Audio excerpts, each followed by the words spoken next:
이렇게 또 말씀 전할 수 있도록 귀한 기회를 주셔서 감사를 드립니다. 감사합니다. 잠깐 기도드리겠습니다. 살아계신 하나님, 크신 은혜와 사랑을 감사드립니다. 아멘. 2025년 출발한 지가 엊그제 같은데 어느덧 마지막 손년주일 예배를 하나님 앞에 드리게 되었습니다. 그동안 우리 인생에 베풀어 주신 하나님의 은혜가 얼마나 놀랍고 크고 감사한지요. 저희가 만입이 있어도 그 입 다 가지고 하나님의 은혜를 다 갚지 못하고 찬양하지 못합니다. 하나님, 이제 오늘 이 귀한 송년주일 예배를 통해서 우리가 자신들을 다시 한번 돌아보게 하시고 하나님의 크신 은혜와 사랑을 기억하여 감사로 영광 드리는 귀한 시간 되게 하옵소서. 아멘. 여호와 샬롬의 하나님, 여호와 임마누엘의 하나님, 여호와 치트게노의 하나님, 여호와 로이의 하나님, 여호와 니시의 하나님, 여호와 샬롬의 하나님을 찬양합니다. 아멘. 성령님, 진리의 성령님 이 시간 오셔서 충만케 하시고 아멘. 사모하는 각 심령마다 더욱 하나님의 크신 은혜와 사랑을 감사하며 마음속에 큰 기쁨과 은혜와 감동이 넘치는 귀한 시간이 되게 하옵소서. 아멘. 모든 것 주님께 의지하오며 예수님의 이름으로 감사하며 기도합니다. 아멘.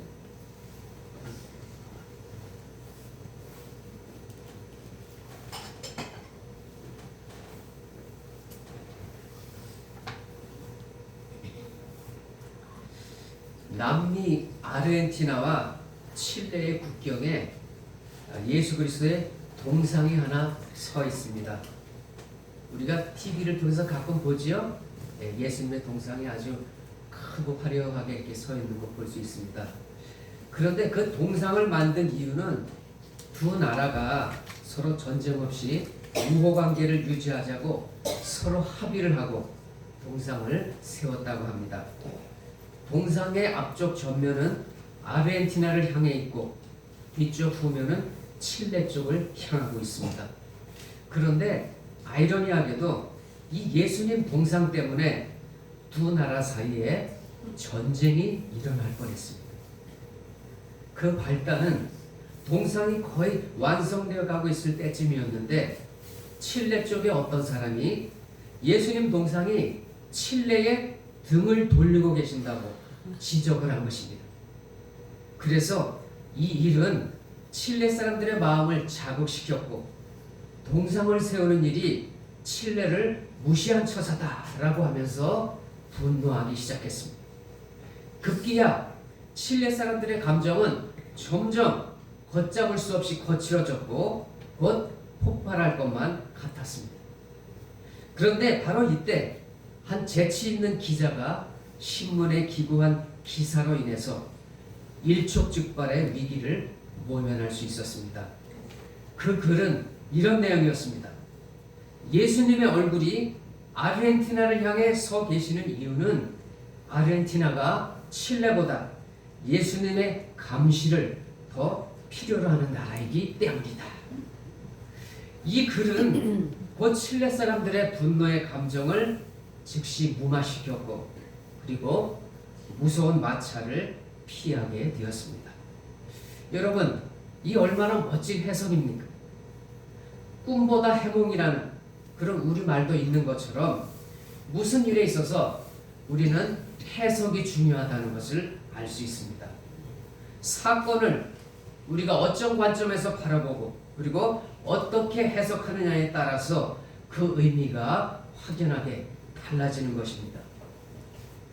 유대인들은요, 자녀 교육을 할 때 성경의 소년 다윗이 골리앗 장군과 싸운 유명한 그 이야기를 이렇게 가르친다고 합니다.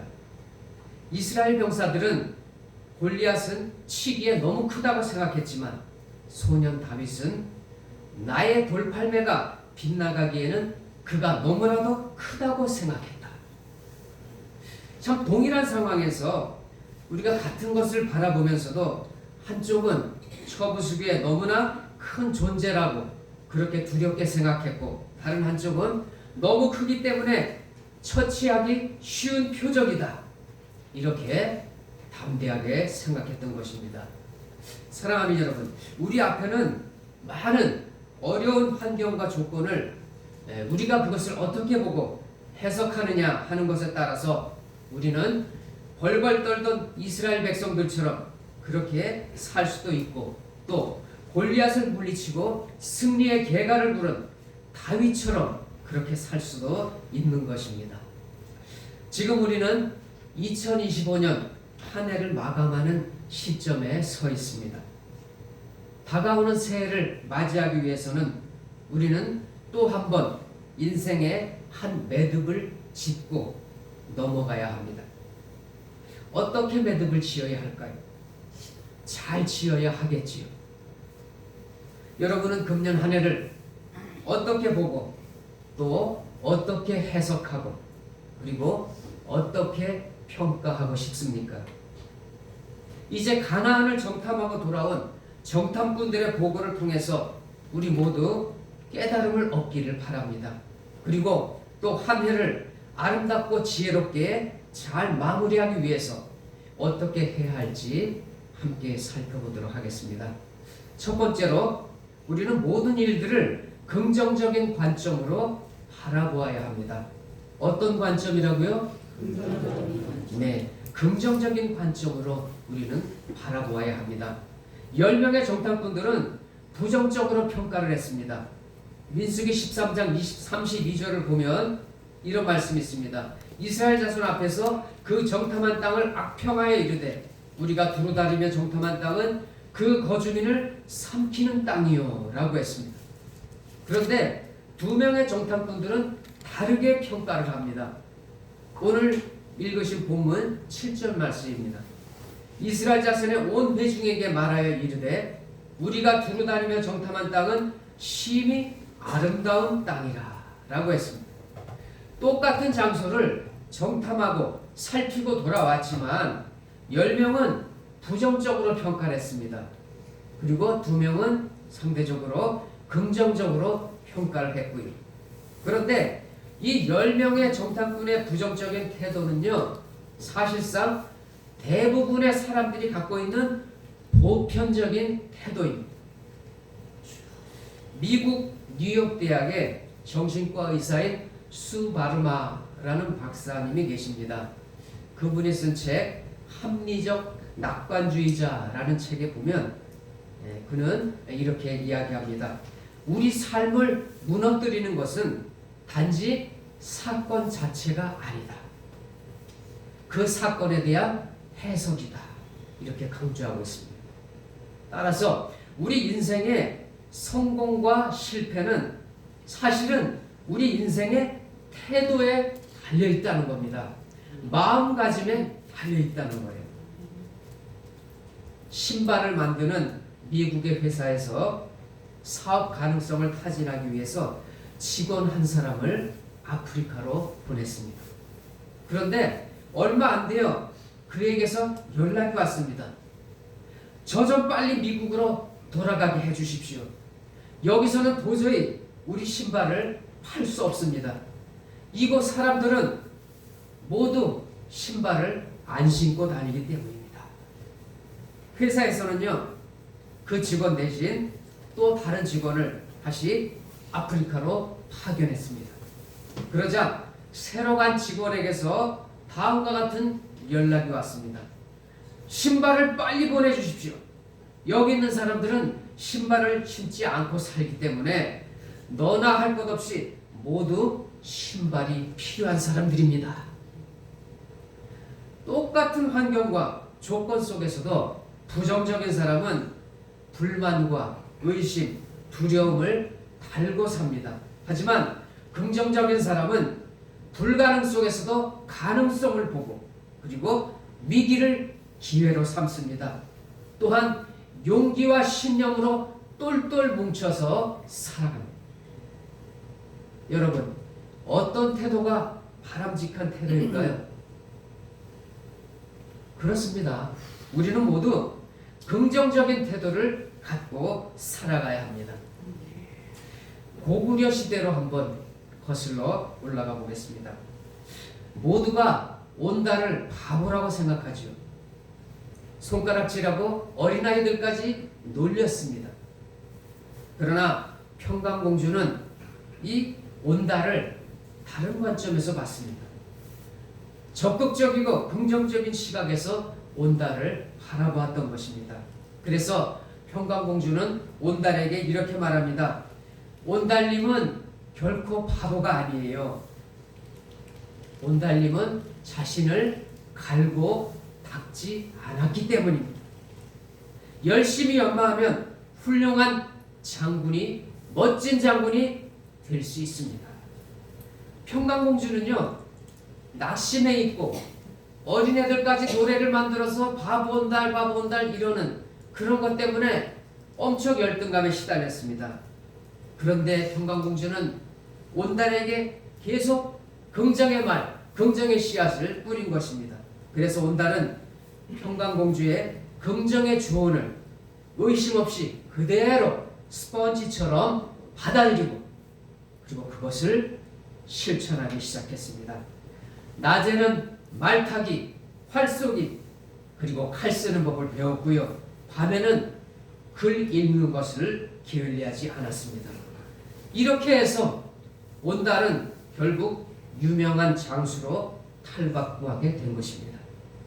조선 상고사에 보면 온달은 적과의 싸움에서 혼자서 신출귀몰하게 수백 명을 무찌른 전쟁 영웅이라고 기록하고 있습니다. 여러분, 우리가 부정적인 관점을 가지면 반드시 불평과 원망이 그 뒤를 따르게 되어 있습니다. 오늘 본문 1절을 보면요, 이런 말씀이 있습니다. 온 회중이 소리를 높여 부르짖으며 백성이 밤새도록 통곡하였더라. 이스라엘 자손이 다 모세와 아론을 원망하며 라고 했습니다. 부정적인 사람에게는 이렇게 불평과 원망이 끊이지 않습니다. 하지만 긍정적인 사람에게는요, 감사가 그리고 용기가 넘쳐나는 것입니다. 사랑하는 성도 여러분, 긍정의 사람으로 살아가시기를 간절히 부탁드립니다. 아멘. 우리가 한 해를 돌아볼 때 지나온 날들이 별 의미가 없고 보잘것없이 그렇게 여겨질 수 있습니다.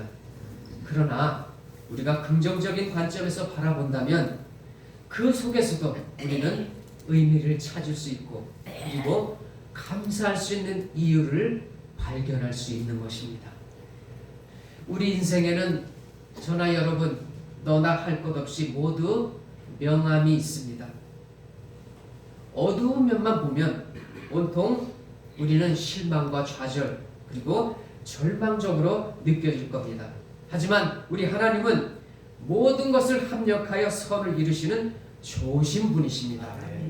그러므로 우리 삶에서 후회스럽고 속상한 일, 그런 일이 있었다 하더라도 그것조차도 우리는 다시 되돌아보면서 거기서 의미를 찾고 감사로 한 해를 마감할 수 있는 지혜로운 성도님들 되시기를 간절히 부탁드립니다. 두 번째로 하나님의 관점에서 생각하는 믿음이 있어야 합니다. 누구의 관점이라고요? 네, 하나님의 관점에서 우리는 생각할 수 있는 믿음을 가져야 합니다. 우리 기독교 신앙의 원리가 무엇입니까? 바로 하나님 중심주의입니다. 그러면 하나님 중심주의란 무엇일까요? 그것은 우리가 어떤 일을 하거나 어떤 사건을 대함에 있어서 하나님은 어떻게 생각하실까? 라고 하는 것을 항상 고려하는 것입니다. 항상 고려하는 것이요. 생각날 때 어쩌다 고려하는 것이 아니라 항상 하나님이라면 어떻게 생각하실까? 예수님이라면 어떻게 생각하셨을까? 어떻게 하셨을까? 이것이 바로 하나님 중심주의입니다. 그런데 민수기 13장에 나오는 10명의 정탐꾼들의 보고를 봅시다. 이 보고는 지극히 현실주의입니다. 그리고 자기중심주의예요. 32절과 33절 보면 이런 말씀이 있습니다. 거기서 본 모든 백성은 신장이 장대한 자들이며 거기서 네피림의 후손인 아낙 자손의 거인들을 보았나니 우리는 스스로 보기에도 메뚜기 같으니 그들의 보기에도 그와 같았을 것이니라 라고 했습니다. 이 보고에는요 오로지 자신들의 생각만 있었지 하나님의 생각은 전혀 1도 없었습니다. 하나님은 가나안 땅을 주시겠다고 이미 약속하셨습니다. 수많은 기적을 보이시면서 애굽에서 이스라엘 백성들을 이끌어내셨고요. 그런데 10명의 정탐꾼들은 자신들을 메뚜기 같은 존재로밖에 생각하지 못했다는 것입니다. 누가 메뚜기 같다고 말한 것이 아닙니다.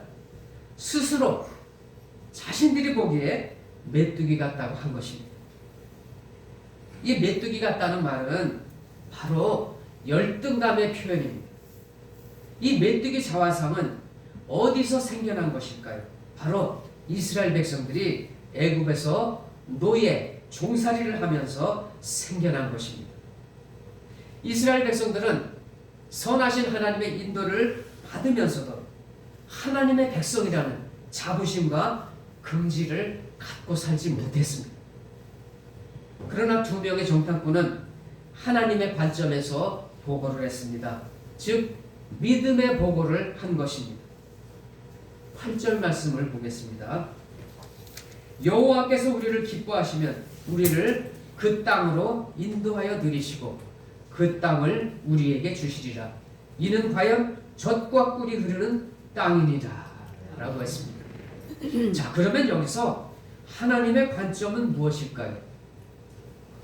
믿음으로 행하면 하나님께서 기뻐하시고 또 기뻐하시면 가나안 땅으로 인도하시며 마침내 그 땅을 주실 것이다. 이것이 바로 하나님의 관점입니다. 하나님은 마침내의 하나님이에요. 우리가 하나님이 나를 잊으셨나? 하나님이 나를 떠나셨나? 하나님이 지금 주무시고 계신가? 그것이 아닙니다. 하나님의 때가 반드시 있어요. 그래서 하나님은 우리가 지쳐 쓰러져서 정말 곤고하여 더 이상 눈을 뜰 힘조차 없을 때 바로 그때 마침내 하나님께서 우리에게 찾아오십니다. 우리의 소원에 응답해 주십니다. 우리의 두 손을 잡아 주십니다. 우리의 약한 무릎을 일으켜 세워 주십니다. 그것이 하나님이십니다. 그래서 우리는 하나님의 때를 기다리며 끝까지 참고 인내하며 우리는 믿음을 잘 지키고 나아가야 하는 것입니다. 사랑하는 여러분, 하나님은 우리의 믿음을 기뻐하십니다. 우리가 하나님을 믿는다면 우리 입에서 절대로 못한다, 할 수 없다, 이제 끝장이다 이런 말들이 나와서는 안 됩니다. 더군다나 메뚜기 같다는 말을 해서는 더더욱 안 되는 것입니다. 안타깝게도요, 우리 인천초대교회는 아니에요.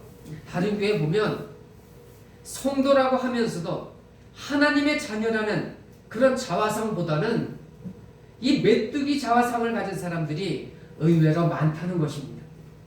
믿음으로 도전해야 할 상황에서 나 같은 사람이 뭘 할 수 있을까? 라고 생각하는 것입니다. No, 아닙니다. 할 수 있다. 하면 된다. 해보자. 여러분, 믿음으로 뚜벅뚜벅 거친 파도, 험한 산을 담대하게 헤쳐나가시기를 주님의 이름으로 부탁드립니다. 아멘. 할렐루야. 아멘. 믿음이면 할 수 있습니다. 아멘. 믿음이 능히 이깁니다. 아멘. 우리 모두 하나님 중심으로 생각하고 행동하는 믿음의 용사가 되시기를 간절히 축원합니다. 아멘.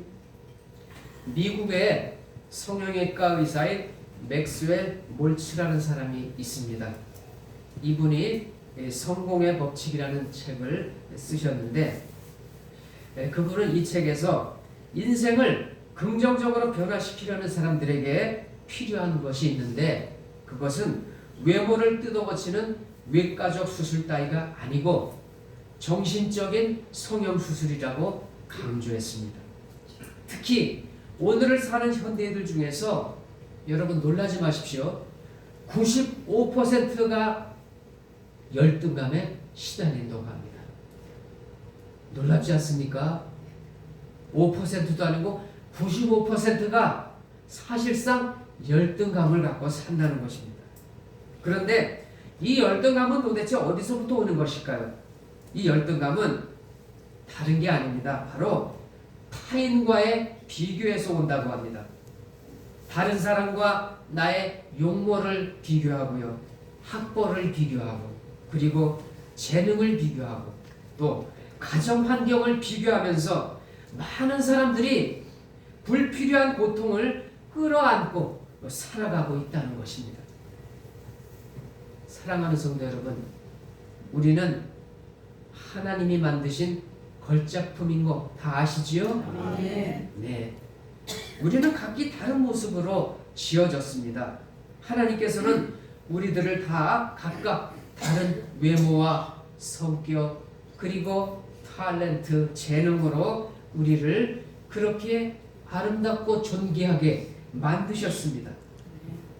여러분, 한번 옆자리 그리고 앞뒤를 한번 이렇게 둘러보시죠.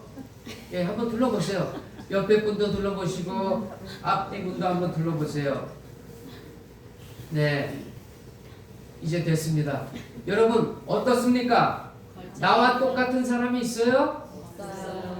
없지요. 당연히 없습니다. 하물며 저 강가에 나뒹구는 그런 하찮은 돌들도 똑같은 모습이 없이 다 제각각이듯이 사람은 다 각각 다른 모양으로 그렇게 지어졌습니다. 지구상에 존재하는 그 엄청난 많은 인구 중에서 똑같은 사람은 단 한 명도 없다는 사실. 이것이 하나님이시기에 그렇습니다. 하나님이 만드셨기에 모두가 다 제각각 다른 외모로 그렇게 소중한 존재로 만들어졌다는 것입니다. 무엇보다 더 중요한 것은 우리 각 사람이 하나님의 형상으로 지음받은 유일무이한 귀한 존재라는 사실입니다.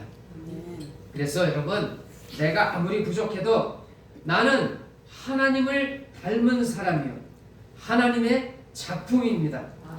그래서 우리는 자부심을 갖고 자신감 있게 당당하게 어깨 펴고 그렇게 살아가야 하는 것입니다. 하나님은 우리를 사랑하시고 그리고 우리의 삶을 지금껏 인도해 주셨고 앞으로도 우리의 삶을 하나님께서 선한 길로 의의 길로 평강의 길로 그렇게 인도해 주실 것입니다.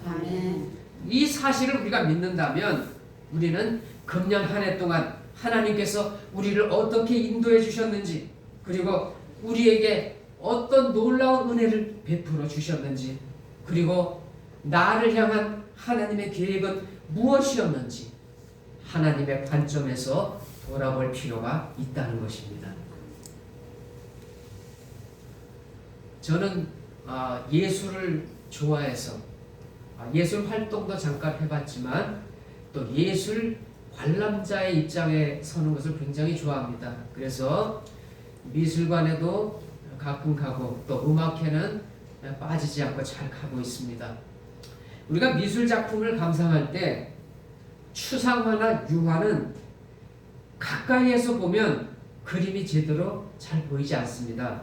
그래서 어느 정도 좀 떨어져서 거리를 두고 볼 때 그 그림의 의미가 더 확실히 다가오고 그 그림을 제대로 잘 감상할 수 있습니다. 하나님의 섭리와 인도하심도 마찬가지입니다. 그때그때 하나님의 인도하심과 섭리를 우리가 잘 알아차리고 깨닫기가 쉽지 않지만 어느 정도 시간이 흐르고 나면 그때 비로소 아하, 하나님의 역사하심이었구나, 하나님이 인도하셨구나, 라고 깨닫게 됩니다. 그리고 그 그림이 비로소 보이게 되는 것입니다. 여러분, 그렇다면 이제 우리는 한 해를 돌아보면서 하나님의 관점에서 믿음으로 해석하고 믿음으로 한 해를 정리하여 은혜롭게 금년 한 해를 잘 마감할 수 있는 그런 성도님들 되시기를 부탁드립니다. 마지막 세 번째로 우리는 미래지향적으로 생각할 수 있어야 합니다. 10명의 정탐꾼들의 보고로 인해서 마음이 흔들린 백성들은 뒤를 돌아보게 되었습니다. 14장 2절로부터 4절을 보면 온 회중이 그들에게 이르되 우리가 애굽 땅에서 죽었거나 이 광야에서 죽었으면 좋았을 것을 어찌하여 여호와가 우리를 그 땅으로 인도하여 칼에 쓰러지게 하는가? 우리 처자가 사로잡히리니 애굽으로 돌아가는 것이 낫지 아니하랴? 이에 서로 말하되 우리가 한 지휘관을 세우고 애굽으로 돌아가자 하매. 참으로 안타깝습니다. 이스라엘 백성들의 생각 속에는 여전히 애굽이 남아 있습니다. 애굽을 떠났으면 애굽은 깨끗이 잊어버려야 하는데 백성들에게는 아직도 애굽으로 돌아가고 싶어하는 마음이 남아 있었다는 것입니다.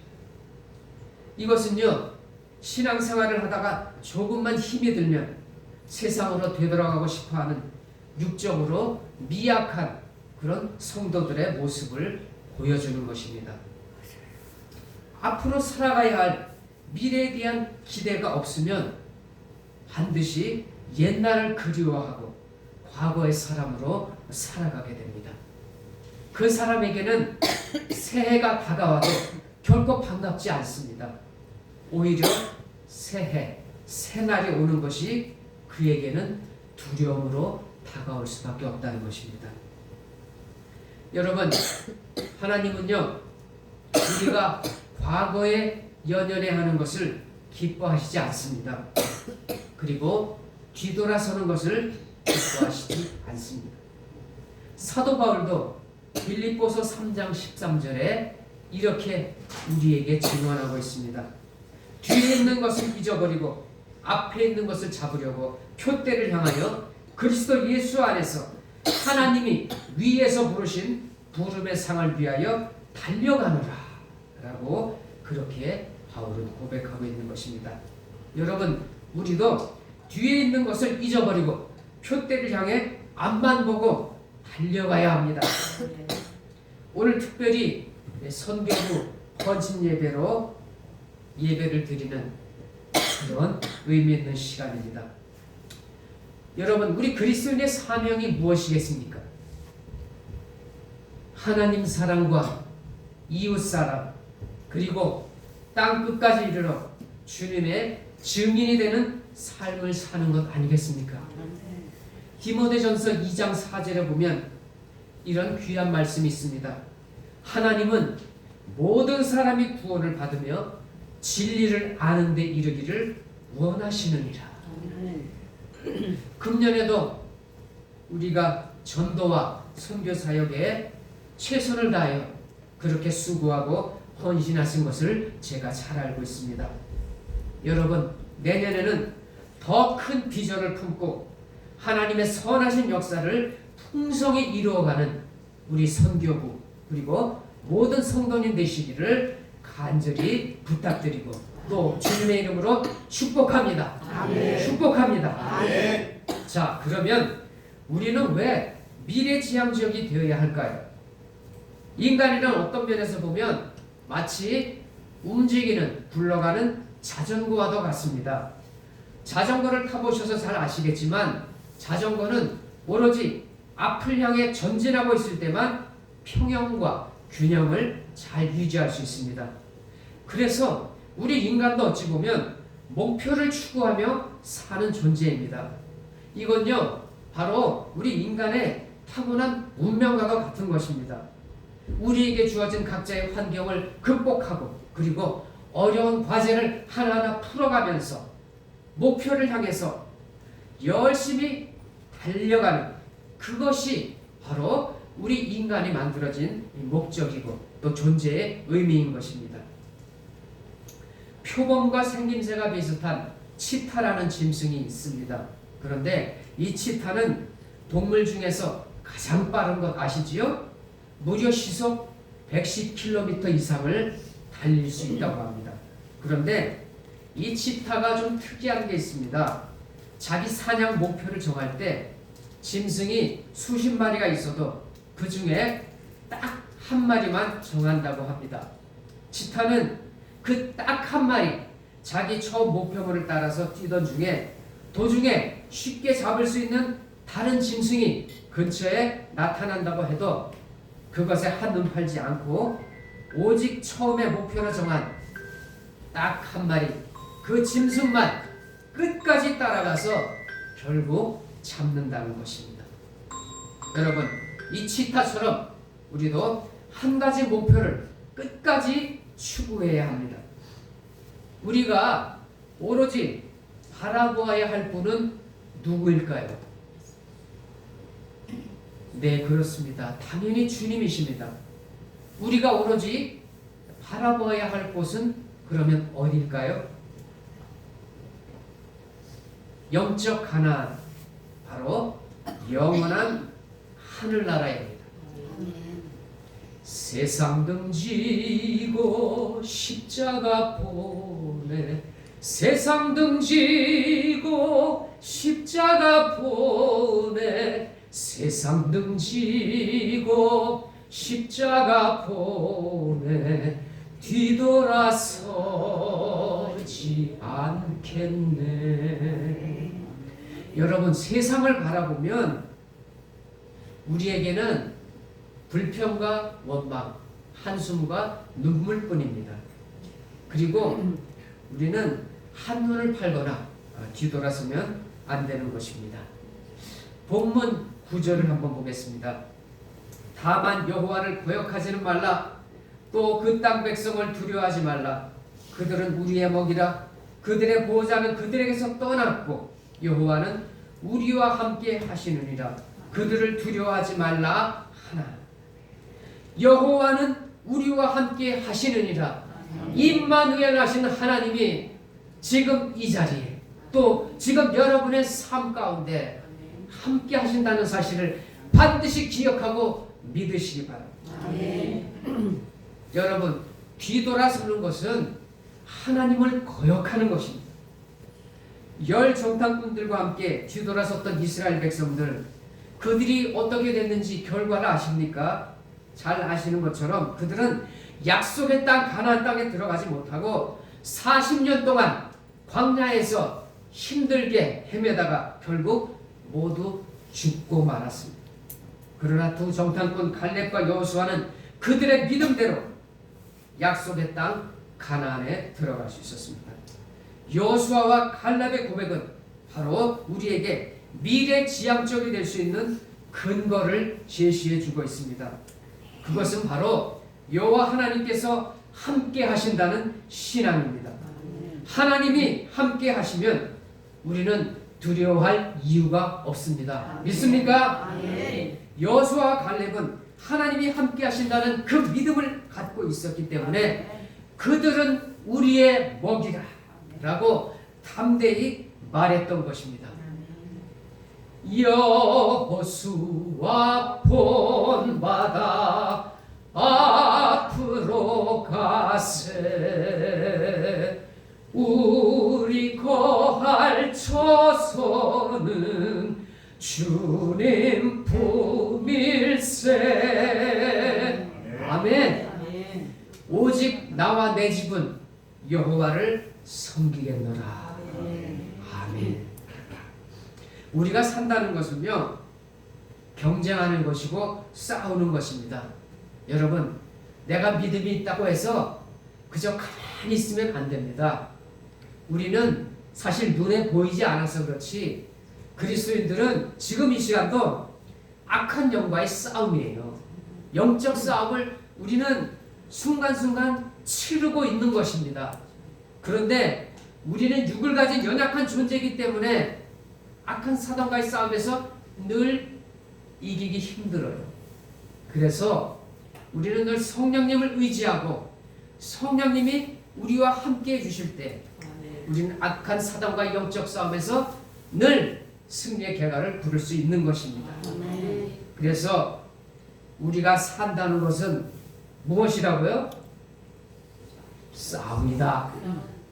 경쟁이다. 보이지 않는 악한 사단과의 싸움입니다. 그래서 우리는 늘 깨어 있어야 하고 늘 성령 충만함으로 살아야 하는 것입니다.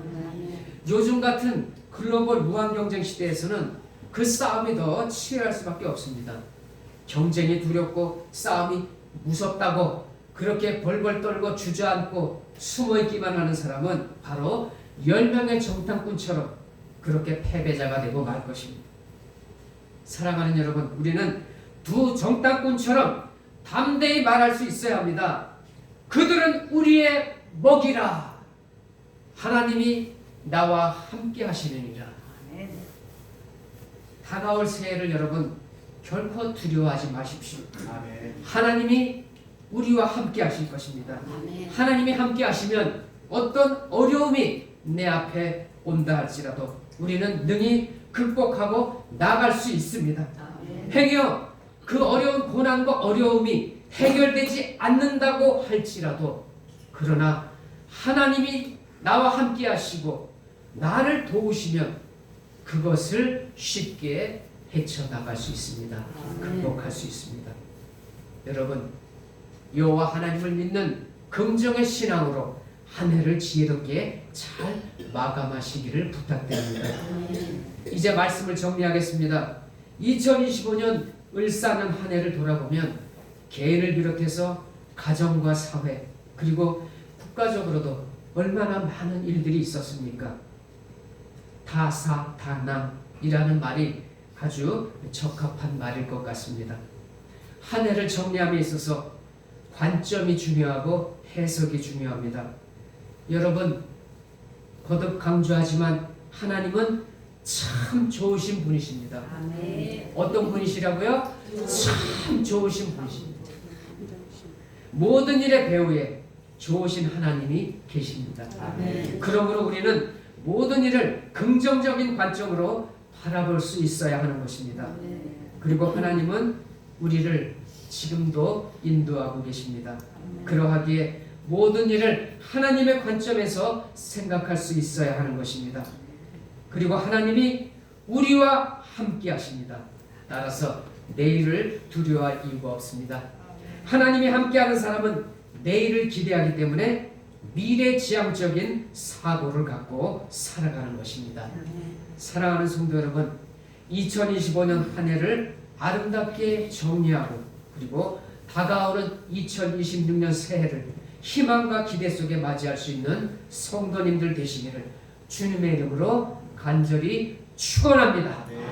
축원합니다. 함께 기도하겠습니다. 사랑의 하나님, 감사합니다. 2025년 한 해 고난 속에서도 소망을 잃지 않게 하시고 기쁨 중에도 겸손의 미덕을 여미게 하심에 감사를 드립니다. 주님의 지팡이와 막대기의 은혜가 아니었으면 우리는 마치 추운 겨울 길바닥에 뒹구는 낙엽과도 같은 추한 존재임을 이 시간 고백합니다. 우리에게 베푸신 보혈의 은혜, 긍휼의 풍성하신 사랑을 소리 높여 찬양하며 감사와 영광을 올려드립니다.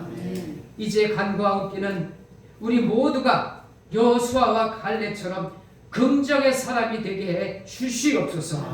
또한 만사를 좋으신 하나님의 관점에서 생각하고 행동하는 그런 믿음의 사람들 다 되게 해 주시옵소서.